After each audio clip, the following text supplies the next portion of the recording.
സന്ദീപ്, ഈ വിഷയത്തിൽ കോൺഗ്രസിന്റെ സ്റ്റാൻഡ് എന്താണ്? ഇടയ്ക്ക് പ്രതിപക്ഷ നേതാവ് പറഞ്ഞിരുന്നു പിണറായി വിജയന്റെ ഭാഗത്ത് നിന്ന് മുഖ്യമന്ത്രിയുടെ ഓഫീസിൽ നിന്ന് സമ്മർദ്ദമുണ്ട് SITക്ക് മേലെന്ന്. അതിൽ തന്നെ ഉറച്ചു നിൽക്കുകയാണോ കോൺഗ്രസ്?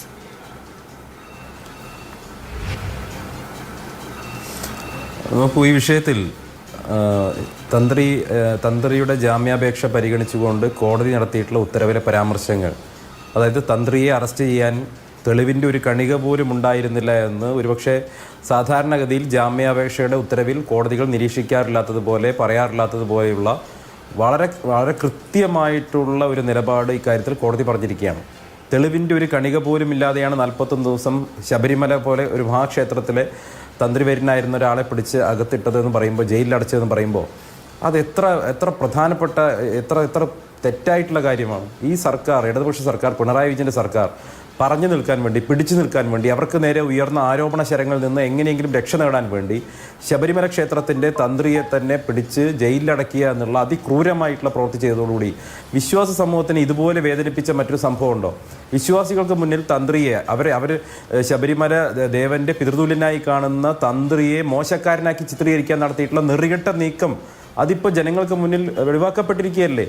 പിണറായി സർക്കാർ അവരുടെ രക്ഷയ്ക്ക് വേണ്ടി, അവർക്ക് നേരെ ഉയർന്ന ആരോപണം രക്ഷ നേടാൻ വേണ്ടി, ആർക്ക് വേണ്ടിയിട്ടാണ്? CPMൻ്റെ ഒരു ജില്ലാ സെക്രട്ടറി അംഗം മാത്രമായിട്ടുള്ള ഒരു മുൻ MLA പത്മകുമാർ അടക്കമുള്ള, വാസു അടക്കമുള്ള ചില CPM നേതാക്കന്മാരെ തള്ളിപ്പറയാനുള്ള പ്രയാസം കൊണ്ട് ഞങ്ങൾ മാത്രമല്ല തന്ത്രിയുമുണ്ട് എന്ന് വരുത്തി തീർക്കാൻ വേണ്ടി നടത്തിയിട്ടുള്ള നാടകവും അഭ്യാസവുമാണെന്ന് ഇപ്പോൾ തെളിഞ്ഞില്ലേ? അപ്പോൾ ഇത് നേരത്തെ പ്രതിപക്ഷം ഉന്നയിച്ചിട്ടുള്ള ആക്ഷേപങ്ങൾ ശരിയാണ് എന്ന് സൂചിപ്പിക്കുന്നതാണ്.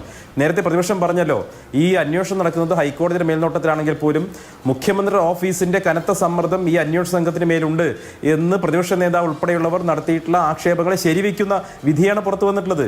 അതല്ലെങ്കിൽ തെളിവിൻ്റെ ഒരു കണിക പോലും ഇല്ലാത്തൊരു സംഭവത്തിൽ ശബരിമല തന്ത്രിയെ പോലും പിടിച്ച് ജയിലിടാൻ ഈ CPM കാണിച്ചിട്ടുള്ള, മുഖ്യമന്ത്രി പിണറായി വിജയൻ കാണിച്ചിട്ടുള്ള ഈ ധൈര്യം ഉണ്ടല്ലോ, അത് എന്തിനു വേണ്ടിയിട്ടാണ്? അത് രക്ഷയ്ക്ക് വേണ്ടിയിട്ടാണ്. ഉയർന്ന ആരോപണങ്ങളിൽ നിന്ന് ഗൃഹസമ്പർക്കത്തിന് വേണ്ടി CPMൻ്റെ അണികൾ പോകുമ്പോൾ എങ്ങനെയെങ്കിലും രക്ഷപ്പെടാൻ വേണ്ടി നടത്തിയിട്ടുള്ള ഒരു നാടകം മാത്രമായിരുന്നു ഇത്. ഇത് വാസ്തവത്തിൽ ലക്ഷോപലക്ഷം വരുന്ന അയ്യപ്പ ഭക്തരെ, ശബരിമല വിശ്വാസികളെ അങ്ങേയറ്റം വേദനിപ്പിക്കുന്ന നടപടിയായി പോയി. ഇതിനേക്കാൾ വലിയൊരു ചതി പ്രധാനമായും തന്ത്രിക്കെതിരെ SIT പറയുന്നത് സാക്ഷിമൊഴികളുണ്ടെന്ന്. ആരാണ് സാക്ഷികൾ, എന്താണ് ആ സാക്ഷികളുടെ മൊഴി നമുക്കറിയില്ല. അത് ദേവസ്വം ബെഞ്ചിന് മാത്രമേ അറിയുള്ളൂ. അത് മാത്രമല്ല, ചാർജ് ഷീറ്റ് കൊടുത്തിട്ടില്ല. എന്താണ് ചാർജ്, തന്ത്രിക്കെതിരായ ചാർജ് നമുക്കറിയില്ല. ഇൻഡെപ്ത് ആയിട്ട് ഈ കേസിന്റെ മെറിറ്റിലേക്ക് കൊല്ലം വിജിലൻസ് കോടതി പോയിട്ടില്ല.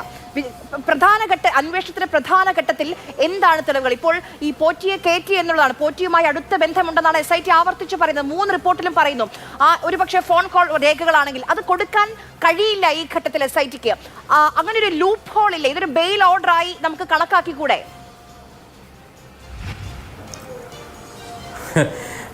ഒന്ന്, കോടതി ജാമ്യാപേക്ഷയിൽ വിധി പറഞ്ഞുകൊണ്ട് 41 ദിവസം കഴിഞ്ഞ് ഈ തന്ത്രിക്ക് ജാമ്യം കിട്ടുന്ന ജാമ്യാപേക്ഷയിൽ പറഞ്ഞിട്ടുള്ള കാര്യം തെളിവിൻ്റെ കണിക പോലും ഇല്ല എന്നുള്ളതാണ്.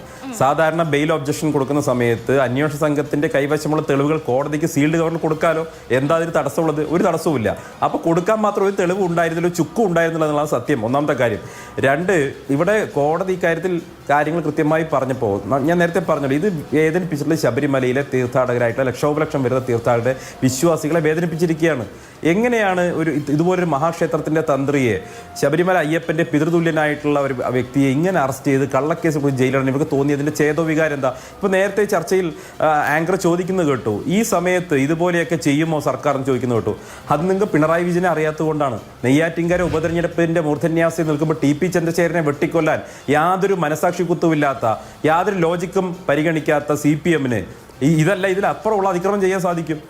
TP ചന്ദ്രശേഖരനെ കൊല ചെയ്യാൻ നെയ്യാറ്റിൻകര ഉപതെരഞ്ഞെടുപ്പ് അവർക്ക് തടസ്സമായിരുന്നില്ല എന്നുള്ളത് നമ്മൾ ആലോചിക്കണം. അപ്പോൾ അതുപോലെ തന്നെയാണ് ഈ തന്ത്രിയെ അറസ്റ്റ് ചെയ്യാൻ ഇതൊന്നും അവർക്ക് പ്രശ്നമല്ല. അവർക്ക് താൽക്കാലികമായിട്ട് രക്ഷയായിരുന്നു വേണ്ടത്. ആ രക്ഷയ്ക്ക് വേണ്ടിയിട്ടുള്ള പരിപാടി ചെയ്തിട്ടുണ്ട്. പിന്നെ CPMൻ്റെ പ്രതിനിധി ഇവിടെ പറഞ്ഞു, ജാമ്യാപേക്ഷയുടെ ഉത്തരവിൽ ഇതുപോലെയുള്ള ഉത്തരവുകൾക്ക് നേരത്തെയും വന്നിട്ടുണ്ട്. ഞാൻ ചോദിക്കട്ടെ, ശബരിമലയുമായി ബന്ധപ്പെട്ട് ഇപ്പോൾ ജയിലിൽ കിടക്കുന്നവരുടെ ജയിലിൽ കിടന്നവരുടെ ജാമ്യാപേക്ഷയിൽ വന്നിട്ടുള്ള ഉത്തരവുകളിൽ ഏതെങ്കിലും ഒരു ഉത്തരവിൽ ഇതുപോലെ ഈ പ്രതി നിരപരാധിയാണ് എന്ന് പറയുന്ന ഒരു വരി വാചകം കാണിച്ചു തരാൻ പറ്റുമോ? ബാക്കി പുറത്തിറങ്ങിയ പ്രതികളെല്ലാവരും, ഉണ്ണികൃഷ്ണൻ പോറ്റി അടക്കം സ്വാഭാവിക ജാമ്യമാണ് കിട്ടിയത്. ഒരാൾക്ക് മാത്രമാണ്, അതും കൊല്ലം വിജിലൻസ് കോടതി തന്നെയാണ്, ശ്രീകുമാറിനും ജാമ്യം കിട്ടിയത് തെളിവുകളില്ല എന്ന് പറഞ്ഞുകൊണ്ടാണ്. ഞാൻ സന്ദീപിലേക്ക് തിരിച്ചു വരാം.